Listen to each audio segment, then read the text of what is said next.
Welcome to soda Buti. So இந்த வீடியோல இந்த வீக்கெண்ட் கோட்டால இன்னும் பேலன்ஸ் இருக்கிற படங்கள் ஒரு 3 படம் எடுத்திருக்கேன், பிளஸ் ஒரு டாக்குமெண்ட்ரி. மொத்தமா 4 விஷயத்த இந்த வீடியோல பேசுவோம். இன்னும் நம்ம சேனலை சப்ஸ்கிரைப் பண்ணலாம், சப்ஸ்கிரைப் பண்ணிக்கோங்க. வாங்க ஒவ்வொன்றா பார்த்துடலாம்.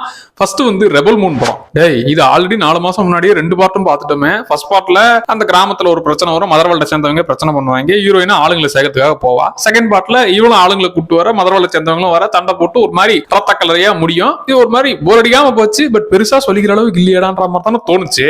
இப்ப ரிலீஸ் ஆயிருக்கிறது டைரக்டர்ஸ் கட். இப்ப நீங்க முன்னாடி பார்த்த அந்த 2 பார்ட்ன்றது குடும்பங்கள் கொண்டாடுற வெர்ஷன். இது வந்து கொஞ்சம் கொடூரமா ரத்த கலரியா 18+ சமாச்சாரங்கள் இருக்கிற எல்லாமே கலந்து கட்டி இந்தப்பா இந்த வேர்ல்ட இன்னும் நீ நல்லா புரிஞ்சுக்கோன்ற மாதிரி இருக்கிற டைரக்டர் வெர்ஷன். இதுக்கு முன்னாடி ஜஸ்டிஸ் லீக் படமும் கொதறி வச்சிருந்தாங்க. ஏன்டா அப்படி பண்ணீங்க, டைரக்டரோட உண்மையான விஷயம் எங்களுக்கு காட்டுங்கடா, அந்த மனுஷன் உருகி பண்ண விஷயத்தை நீங்க ஏன்டா உருத்தரியாம சதைச்சு வச்சிருக்கீங்கன்ற மாதிரி ஆக்கி அதுக்கப்புறம் டைரக்டர்ஸ் கட்னு ரிலீஸ் பண்ணி ஜாக் ஸ்னைடரோட டைரக்டர்ஸ் கட்னு ரிலீஸ் பண்ணி 4 ஹவர் படம் ஜஸ்டிஸ் லீக் வேற லெவலா இருக்கு. எனக்கு ரொம்ப பிடிக்கும். எனக்கு அந்த மனுஷனுடைய அந்த மேக்கிங் ஸ்டைல் பிடிக்குமா, அந்த மனுஷன் ஒரு மாதிரி எக்ஸ்ட்ரீம் க்ளோஸ் அப், அந்த ஒரு ஸ்லோ மோஷன், அந்த கேரக்டர் ஃபீல் பண்ண விதம்லாம் அவர் ஒரு மாதிரி எனக்கு அவரோட மேக்கிங் பிடிக்கும்ன்றதுனால நீங்க 4 ஹவர் எடுங்க சார், நான் பாக்குறேன்ற மாதிரி அந்த படத்தை பார்த்தது. சரி, இந்த 2 பார்ட்டும் பாத்தீங்கன்னா ஃபர்ஸ்ட் பார்ட் ஒரு 3 ஹவருக்கு மேல, செகண்ட் பார்ட் 2.25 மணி நேரம். அவ்வளவு நேரம் உட்காந்து பாக்குறதுக்கு ஓகேவாடா அப்படின்னு கேட்டீங்கன்னா, நம்ம ஃபர்ஸ்ட் 2 பார்ட் பார்த்து ஏங்க என்னமோ அந்த திருவிழா துப்பாக்கி டுமில் டுமில் டுமில் சுட்டுக்கிட்டு இருக்காங்க, பெருசா நமக்கு அவங்க கொல்றாங்க இல்ல இந்த வில்லனை பார்த்தா பெரிய டெரர் வில்லன் மாதிரிலாம் ஃபீல் ஆகலையான்னு இருந்துச்சு இல்ல. சோ அந்த விஷயங்கள்லாம் இதுல இன்னுமே கொஞ்சம் டெப்தா காட்டும் போது ஃபீல் ஆச்சு. ஏன்னா ஓப்பனிங்கே அந்த வில்லன் வந்து ஒரு இடத்தை எப்படி அழிக்கிறான்,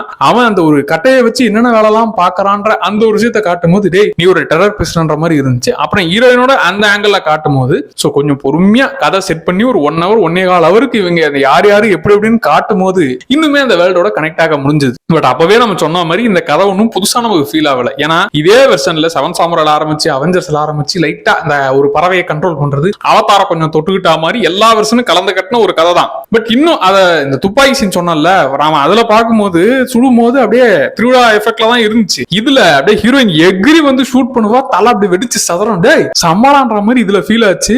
ஆனா இந்த படத்துல என்ன பிரச்சனைனா, ஆல்ரெடி நம்ம 2 பார்ட்டும் பார்த்துட்டோம். சீன் பை சீன் அடுத்து என்ன கதை நடக்க போது, ஹீரோயின் இதெல்லாம் பண்ணுவாப்பா, இந்த ஆளை தேடி போவாப்பான்ற மாதிரி எல்லாமே நமக்கு தெரியும்ன்றதுனால இன்னும் இங்க டெப்தா காட்டினாலும் நான் உட்காந்து பாக்குறேன். ஏன்னா எனக்கு இன்னுமே அந்த வேர்ல்டோட கனெக்ட் ஆகணும்னு ஆசைப்படுறேன், நான் உட்காந்து பாக்குறேன். ஆல்ரெடி கதை தெரிஞ்சவங்களுக்கு ஏன்டா எனக்கு தான் எல்லாமே தெரியுமே, அடுத்த சீன் என்னன்னு தெரியும், அடுத்த பார்ட்ல என்ன வரப்போகுது, இப்ப யார் வந்து என்ன பேச போறான்னு எனக்கு தெரியுமே, அப்புறம் ஏன்டா நான் உட்காந்து பாக்கணும்ன்ற மாதிரி தான் இது தோணும். இப்ப நீங்க தியேட்டர்ல குடும்பங்கள் கொண்டாடும் வெர்ஷன் ரிலீஸ் பண்ணிவிட்டு ஓடிடிக்கு நான் இப்படி வந்து R ரேட்டடா இறக்குறேன்னா கூட ஓகே. நீங்க ரிலீஸ் பண்ணதே நெட்ஃபிளிக்ஸ் தானே, எதுக்கு 2 வருஷம் ரிலீஸ் பண்ணீங்கன்ற மாதிரி இருந்துச்சு. எனக்கு இந்த வெர்ஷன் 3 ஹவர் தாண்டினாலும் 2.25 ஹவர்னாலும் எனக்கு இது பிடிச்சதுப்பா. ஏன்னா அந்த மனுஷனுடைய விஷயம் நீங்க ஒழுங்கா காட்ட விடுங்கடா.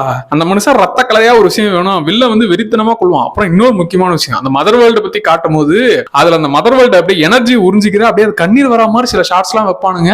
மனுஷன் செதுக்கி வச்சிருக்காரு, இப்படி ரத்த கலரியா ஒரு விஷயத்தை செஞ்சு வச்சிருக்காரு, அதை விட்டு ஏன் வேண்டாம் வெறுப்பா இதை ரிலீஸ் பண்ணிக்கிற மாதிரி தான் இருந்துச்சு. சோ அந்த படம் பார்த்துட்டு பெருசா நம்ம ஜாக் ஸ்னைடரோட ஸ்பெஷல் கட்டா இல்லையங்க அப்படிங்கிற ஃபீல் இருக்கிறவங்க இந்த படத்தை வேணா ட்ரை பண்ணி பாருங்க. ஆல்ரெடி நான் பார்த்தாச்சுப்பா, திரும்பி அதுக்கு மேல நான் பாக்குற தெம்பிள் இவ்வளவு ஒரு டியூரேஷன் வர சொல்றா, இதுக்கு மேல நமக்கு செட் ஆகாதுன்னா நீங்க வேணா ஸ்கிப் பண்றீங்க. மொத்தம் 2 பார்ட் பா. சோ இதை நீங்க ட்ரை பண்ணணும்னு நினைச்சா ட்ரை பண்ணுங்க, தமிழ் டப்பிங்லயே இருக்குது. 3வது படம் வந்து ஸ்லீப்பிங் டாக்ஸ்ன்ற படம், ஒரு கிரைம் த்ரில்லர் படம். இந்த வீக்கெண்டுக்கு இது ஒரு நல்ல படம் தான், தாராளமா நீங்க ட்ரை பண்ணலாம். சரி, இந்த படத்தோட கதை என்னன்னு பார்த்தாக்க, இதுல நம்ம ஹீரோக்கு வந்து மெமரி லாஸ், நான் யாரு ஊமை எனக்கு என்னடா ஆச்சு அப்படிங்கிற மாதிரி எல்லாத்தையும் மறந்துட்டாரு. அப்படிதான் அவர் விசாரிச்சு ஒருத்தனை உள்ள தள்ளிருப்பாரு, அவன் தண்டனை அனுபவிக்க போறான். அவன் இவனை கூப்பிட்டு இத பாருங்க, என்ன தேவையில்லாம நீங்க வந்து நான் செய்யாத தப்புக்காக என்ன தண்டனை வாங்கி கொடுத்துட்டீங்க, எனக்கு இன்னும் கொஞ்ச நாள்ல தண்டனை வரப்போகுது, பிளீஸ் உண்மையான குற்றவாளி இப்பயாச்சும் கண்டுபிடிங்கன்னா. டேய் நீ யாருன்னு எனக்கு தெரியல, எல்லாம் எனக்கு மறந்து போச்சுடா, நான் ஏன்டா இனிமேல் கேஸ பத்தியே எதுவுமே தெரியாதடா, எல்லாமே மறந்துட்டேன்டா.